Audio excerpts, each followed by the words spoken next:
Nou ja, as ons kyk na kloning, nou hierbo dan moet jy weet wat kloning al op hierdie stadium is. Nou jy kry 3 tipes kloning. Nou die eerste kloning waarna ons gaan kyk is DNA kloning. En dit is waar jy net 'n gedeelte van 'n DNA string vat. Nou jy behoort nou al om te weet wat DNA is, dat dit 3 genetiese materiaal is wat jy erf van jou ouers af. En dit kom voor op strukture bekend as kromosome. Alright, en wat eintlik DNA is DNA is 'n versameling resepte.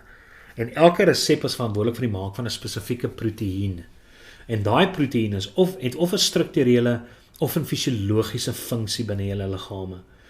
Nou ja, en so kan die ouens een van daai resepte isoleer. Met ander woorde, gedeelte van 'n DNA wat bekend dan staan as 'n geen. Daai geen is 'n mooi naam vir 'n enkele resep. 'n Enkele gedeelte van 'n lang groot DNA molekuul wat die informasie verskaf van die maak van een proteïen. Dit is wat ons bekend staan as 'n geen. Dat die mense nou al so slim geraak as hulle weet presies hoe jou DNA lyk in jou liggaam en die hoeveelheid gene waaruit elkeen van hulle uit bestaan. Met ander woorde waar die resepte voorkom vir jou eienskappe. So omdat hulle sit met daai tegnologie tot hulle beskikking, kan hulle gedeelte van 'n DNA verwyder en dit actually gebruik. En hier's 'n voorbeeld van waar ons vir julle sê waar dit gebruik word vir bakterieë om sekere stowwe te vervaardig. Byvoorbeeld insulien. So kom ons vat daai so, daai vat die gewenste geen, die voorbeeld daarvan is vir die produksie van insulien. Dis die resep vir insulien. En ons weet mos nou ons pankreas produseer insulien. Maar ons wil nou graag hê insulien moet geproduseer word want ons het dit nodig om dit vir mense wat diabetes, suikersiekte het te gee. Nou isoleer ons daai resep vir die maak van insulien van ons DNA af. En dan gebruik ons bakterieële DNA. Dis hierdie wat jy hier sien in blou. Dis 'n ringvormige DNA-struktuur wat bekend staan as 'n plasmied wat binne bakterieële selle voorkom. Maar ons gebruik nou daai klein gedeeltjie, daai enkele menslike resepie en ons voeg dit by tot die bakterieële DNA. Alright, so nou as sit jy met die mense die geen van die mens vir die produksie van insulien. En dan plaas hulle dit terug binne die bakterieële selle en soos bakterieële selle vermeerder, produseer hulle dan insulien. So ja, hier is 'n voorbeeld dan van DNA kloning vir die produksie van insulien. Volgende enetjie is natuurlik reproduktiewe kloning wat natuurlik gebruik word al die jare gebruik in die plantwêreld natuurlik om byvoorbeeld wyne te maak, om vrugte te maak, want jy weet mos jy kry spesifieke soorte lemoene, jy kry spesifieke soorte appels, spesifieke soorte druiwe ensovoorts. So dis natuurlik hierdie proses van kloning, want plante plant mos voort deur middel van kloning, as jy nou nog nie geweet het nie. Maar in any case, as dit kom by diere, is reproduktiewe kloning waar jy identiese diertjies skep. En die eerste dier wat gekloon is, suksesvol gekloon is, was 'n skaapie met die naam van Dolly. So vir interessantheid. Maar die manier hoe hulle te werk gaan is, jy het 'n skenker en alwaar ons belangstel is stel belang in daai skenker se resepte, sy resepteboek. Met ander woorde, sy genetiese materiaal. En ons weet dit word gevind in 'n liggaamsel, spesifiek in die selkern. So ons haal, die selkern word verwyder. Okay, die selkern word verwyder en dan het jy 'n moeder, 'n surrogaatmoeder wat gaan optree, 'n skape, ooi wat gaan optree as 'n moeder en jy verwyder een van haar eierselle. En van daai eiersel gaan jy dan die kern van die eiersel verwyder en jy vervang daai kern van hy liggaamsel, plaas jy in plek van daai kern. So met ander woorde, jy gebruik net die eiersel soos wat jy hierso het en dan plaas jy daai kerntjie, plaas jy dan in die eierselletjie om dit te kry. Met ander woorde, jy gaan geensins belangstel in die genetiese materiaal van die ma nie. Jy stel belang aan die skenker se resepteboek, sy genetiese materiaal, sy eienskappe. Maar jy het hierdie eiersel nodig. En dit is waarom die kerringe aangeplaas word. Nou wat verskriklik lank gevat het vir die mense om kloning reg te kry, is om daai ouetjie lewensvatbaar te maak sodat hy kan begin verdeel in 'n embrio wat natuurlik verder kan ontwikkel in 'n fetus in. En dis wat verskriklik lank gevat het. Maar nou kry die mense dit reg. Nou weet hulle presies wat om te doen. So in die case, so wanneer in laboratoriumtoestande hierdie selletjie nou verder ontwikkel het tot 'n embrio toe, dan plaas hulle hierdie embrio terug in hierdie oorspronklike moeder wat jy daarso gehad het. Dan natuurlik gee jy vir hormonale behandelinge en maak seker hierdie embrio word ingeplant in die baarmoeder en ontwikkel dan verder tot 'n fetus en tot hierdie ou lammetjie dan gebore word. Maar daar waar jy 'n hele organisme skep uit 'n totale resepteboek uit van 'n ander organisme deur gebruik te maak van al sy genetiese materiaal. Dit staan bekend as reproduktiewe kloning. Laaste tipe kloningkie wat ons natuurlik gaan kry is wat bekend staan as terapeutiese kloning. Okay. En dit is waar jy embrioniese selle wat natuurlik almal stamselle is, want onthou 'n embrio is 'n bol selletjies, is 'n massa selletjies wat nog nie gedifferensieer het nie. So daai selletjies kan nog almal gebruik word om in enige ander sel te ontwikkel, want hulle stamselletjies, dis stamselle. Daai stamselletjies, soos ek sê, kan gebruik word dan om ander weefsels te kan maak, so spierweefsels of senuweeweefsels, ook natuurlik om organe te kan maak. En dit is om die kwaliteit van ander mense se lewens te verbeter. Hulle was miskien siek, om nou hulle gesond te maak. Persoon het 'n swak hart en hy kry natuurlik 'n gekloonde hart. So onder daai toestande waar selletjies gebruik word, inligting gebruik word om weefsels of organe te skep. Dit staan bekend as terapeutiese kloning. So hierso sê ons nou net mooi vir jou. Vir die bestudering van ontwikkeling, vir vervanging en behandeling van siektes. So ja, jy kan dit vir mediese navorsing gebruik. Jy kan dit gebruik om beskadigde weefsels of organe te vervang en natuurlik ook om siektes te behandel. En dis waarom hierdie tipe kloning bekend staan as terapeutiese kloning. Dan natuurlik die laaste gedeelte van hierdie hoofstuk wat altyd my weird is die feit dat hulle hierdie gedeelte insluit. Jy moet maar verskoon my stem, jy kan seker agterkom ek het 'n bietjie griep.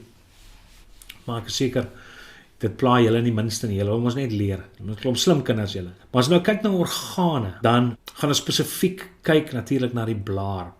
Maar om daarby uit te kom moet julle heel eerstens, ek hoop julle onthou nog van julle graad 9 syllabus af wat presiese weefsel is. En dan behoort jy nog te kan onthou. Dis waar klomp verskillende selle natuurlik same gemeenskaplike funksie verrig. Soos jy klomp verskillende weefsels bymekaar gaan sit om dan 'n gesamentlike funksie of 'n gemeene funksie te verrig, dan praat ons van 'n orgaan en dit is waarna ons in hierdie geval gaan kyk. Dis organe. Nou die vir julle wat nou nog geweet het, daar's die voorbeelde van organe van plante. En soos ek sê, hierdie een kan julle sien is 'n bietjie groter en hy's onderstreep, want dit is die ouetjie waarna ons gaan spesifiek gaan kyk nou hierso. Plante is net ontwikkel tot op orgaanvlak, hoor. Plante is nie ontwikkel soos ons en ander diere tot op stelselvlak nie, ander soogdiere nie. Hulle is net ontwikkel tot op orgaanvlak. So ja. Nou die blaar spesifiek, kyk na die funksies van blare. Nou nommer 1 is fotosintese. Ons weet blare speel natuurlik as die hooffotosinterende organe van plante. Dis nie die enigste strukture van plante wat kan fotosinteer nie. Ons weet natuurlik stingels is ook groen. Soos weer as ook chloroplaste, daar's blaarstele wat groen is, so ja. Maar plante die blare is by verreweg die beste aangepas vir fotosintese. So dis die primêre fotosinterende organe, beslis. En dan natuurlik is daar ook gaswisseling wat plaasvind, want op blare is daar sulke openingkies. En deur hy openingkies kan nie net die uitreiling van gasse plaasvind, maar ook die verlies van water, wat bekend staan as transpirasie. So hierdie uitreiling van gasse is natuurlik belangrik vir fotosintese, want ons weet fotosintese benodig CO2, maar gee suurstof af.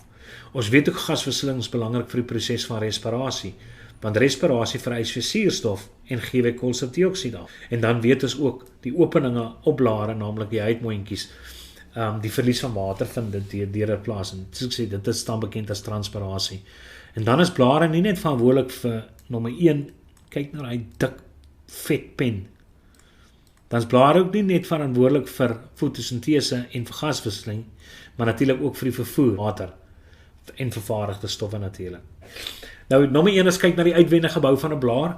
Daar kan julle sien het ons natuurlik ons normale plant stingel wat daar sit en dan is daar so 'n gedeelte waar daar okseltjie voorkom. 'n Syknoppie op 'n stadium was en uit daai syknoppie het natuurlik in hierdie geval 'n blaar steel ontwikkel met 'n blaar. Die grootste gedeelte van 'n blaar staan bekend as sy blaarskyf of lamina. Okay? En dan het jy 'n hoofaar wat ingaan daarso.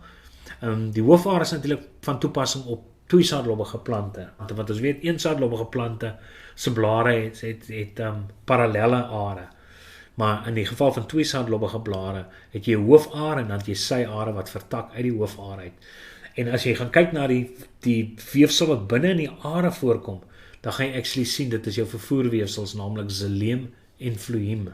En dis waarom as ons kyk die vorige funksie vir jou was dat dit ook water en in voedingsstowwe vervoer, dan is dit omdat jou xyleem vervoer water en jou phloem vervoer die voedingsstowwe. En omdat albei van hulle voorkom in die are van blare, Dis waar hy funksie vandaan kom, vervoer water en voedingsstowwe. Nou ons stel nou meer belang in die inwendige bou van 'n blaar en hierdie ding moet julle baie goed ken. Dit gaan vir julle 'n hele paar punte wees in toetse en eksamens, is die banana. Alright. Nou nommer 1 is, kom ons kyk eers na daai woord wat jy daar so het. Dis mesofil. Nou wat mesofil is? Mesofil is 'n woord wat gebruik word om 'n indikasie vir jou te gee van alles tussen die twee buitenste laag van 'n blaar. Nou die heel boonste laag van 'n blaar staan bekend as die boonste epidermis. So epidermis is 'n enkel laag selletjies, gewoonlik baksteenvormig, deur skynend natuurlik om sonlig deur te laat vir hierdie selletjies wat met fotosinteer binne die blaar. Daar's 'n laagie cuticula wat bo-op voorkom ensovoorts. Daar's verskeie eienskappe van dit. En dan het jy dieselfde laagie maar aan die onderkant van 'n blaar en dit staan natuurlik ook bekend as die onderste epidermis.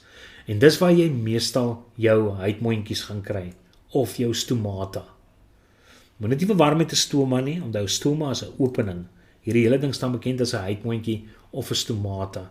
Nou dit kan natuurlik bo op die blare ook voorkom, soos by waterplante. Plante wat bo op water drywe. Daar gaan die huidmondjies aan die bokant wees. Alright. Maar meestal aan 'n plante is jou huidmondjies aan die onderkant. Slegs beperk tot die onderkante. Hier is een van jou are wat jy het. Dit kan nou 'n syaar of 'n hoofaar wees, maak nie saak nie, maar dis een van die are van 'n blaar. En daar is die gedeelte, die boonste gedeelte is waar vaseleem aangetref word en die onderste gedeelte is waar vloeiemweefsel aangetref word. So hier is waar water vervoer word en daar is waar voedingsstowwe vervoer word. Julle onthou wat die funksie van cuticula is of interessantheid. Julle onthou. Die cuticula is 'n wasagtige laagie wat bo op epidermisselle aangetref word en dit beperk natuurlik vogverlies. So ja, dis hoekom woestynplante sit met 'n baie dik cuticula op. Want hy wil ons net water behou, want woestynplante kry ons min water. So soos ek sê, al die selle of strukture tussen die twee epidermislaag, boonste en onderste epidermis, dit is mesofil. So dit is natuurlik hierdie pera wat alles hier tussenin voorkom. Jou are is ook 'n mesofil struktuur. Maar die selle waaraan ons meeste belangstel is die selle wat natuurlik fotosinteer. En dis hierdie selle wat almal groen is. Nou ek sien die boonste selle lyk anders as die onderste selle.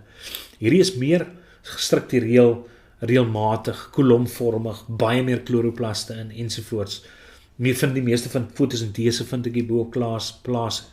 Maar nou ja, hulle staan bekend as palisade mesofil. Die onderstes is meer onreëlmatig van vorm met groot intercellulêre ligruimtes. En hier kan jy sien, hier is massive ligruimtes. Hierdie ouens het nie regtig ligruimtes tussenin, hulle is redelik dig gepak ook. So ek sê want hulle is jou hoof fotosinterende selle, van die naaste is natuurlik aan die son. So hulle gaan bietjie anders te gestruktureel of aangepas wees. Maar hierdie onderste manne wat bekend staan as spons mesofil, hulle is meer onreëlmatig met groter ruimtes. So ja, gaswisseling gaan definitief by verreweg hier plaasvind, maar hulle gaan natuurlik ook fotosinteer. So ek sê altyd vir die leerders, hierdie ouens is primêr gaswisseling, sekondêr fotosintese. Hierdie manne is primêr fotosintese, sekondêr gaswisseling. Dit is 'n maklike manier om te onthou. Maar natuurlik is die rede ook dat hierdie ouens is die naaste aan die huidmondjies. So dis hoekom daar groter gate is tussen hierdie selle, groter intercellulêre ligruimtes. Nou ja, as ons kyk na die epidermis, daar's vereistes van die epidermis wat julle moet ken, maar ek het net of julle genoem. Nommer 1 is die epidermisselle moet natuurlik, en dis nou hierdie pere wat jy daar sien, daar is epidermisselle. Okay, daai laagie wat hier sit en deur hardloop. Enkel laag selletjies, dis epidermisselle. Hierdie aansig wat jy kyk is natuurlik van daai kant af. Daar kan jy duidelik die cuticula laagie sien, die wasagtige laagie wat bo op die epidermis voorkom. Jy kan dit baie mooi duidelik sien daarso. Cuticula op hierdie epidermisselle. Maar nommer 1 is hulle is deurskynend, want hulle moet wees. Want onthou die selletjies wat onder hulle sit is die palisade en die spons mesofil selle wat fotosinteer. So hulle moet natuurlik stralingsenergie kan deurlaat sodat die selle binne-in kan fotosinteer. So hulle moet stralingsenergie kan deurlaat. So hulle moet deurskynend en deursigtig wees. Absoluut. Dan die cuticula is wat vogverlies beperk. Hier is 'n gedeeltjie van 'n blaar wat geskeur het en daar kan jy baie mooi die wasagtige laagie sien wat geskeur het. En jy kan ook duidelik sien die kleurverskil tussen daar en daar, omdat hierdie nie die wasagtige laagie meer op het nie, maar hierdie het wel. So ja, daar is 'n baie mooi cuticula. Maar cuticula wat op die epidermis voorkom, wat waterverlies ek sê beperk, nie voorkom nie, beperk. Daar's huidmondjies wat kan voorkom in die epidermis, meestal in die onderste epidermis soos ek gesê het, en dis waar gaswisseling en transpirasie plaasvind. Okay, en dan het jy epidermis natuurlik bo en onder. Dit wil sê gewoonlik die laag wat aan die buitekant sit van organe is vir beskermende doeleindes ook. Okay. Daar kan jy baie mooi huidmondjies sien. Daar is 'n huidmondjie en daar is nog 'n huidmondjie, baie mooi netjies deurgesny, hierdie huidmondjies. Okay. Moenie hierdie insluit by huidmondjie nie, hoor. Daai ouetjie wat daar sit, en daai ouetjie wat daar sit en die ouetjie wat daar sit en die ouetjie wat daar sit, dit wil sê hierdie perm waarvan ek nou praat. Dis hulpselletjies, hoor. Die huidmondjie is net hierdie manne in die middel, wat jy daar sien, hy goed, dit lyk so dun lippies. Dis huidmondjies. Nou ja, as ons kyk na die mesofilselle, nou die tipe mesofilselle, soos ek sê, mesofil gee vir jou aanleiding van waar dit voorkom. Nee, in die middel van die sel, tussen die boonste en die onderste epidermis. Dis kom dit palisade mesofilselle genoem word en hierdie spons mesofilselle. Maar ek kan sommer nou reguit vir jou sê dat die tipe selle wat dit is parenchymselle. So jy kan ook sê palisade parenchym en spons parenchymselle. Alright, so mesofil is 'n aanduiding van waar dit voorkom en parenchym is 'n aanduiding van spesifiek wat 'n soort sel dit is. Struktureel is dit 'n parenchymsel en daar's eienskappe van die spesifieke parenchymselle. Kyk, aan die bokant is hulle dunwandig, sodat daar natuurlik vinnige gaswisseling kan plaasvind. Gas en ook water natuurlik wat ook nodig is vir die proses van fotosintese vinnig in die selle kan inbeweeg vir die proses van fotosintese. Dis langwerpig om die oppervlakte te vergroot, bevat baie chloroplaste.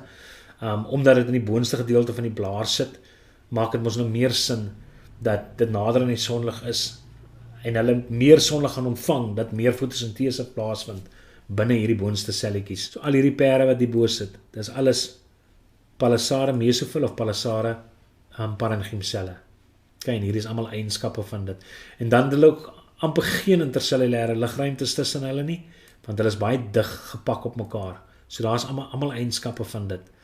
Hierdie eienskappe natuurlik almal van sponsweefsel hier in die onderkant. Dit sit in die onderkant, ander naam vir die onderkant is abaxiaal, ander naam vir die bokant is adaxiaal. Baie maklik ook om te onthou, want 'n huisie het wat bo op hom?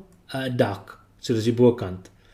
En as jy geld bedel by jou pa, dan staan jy met jou handjies so onder jou, dan maak jy jou handjies bak. So daar is hy, abaxiaal, om te onthou.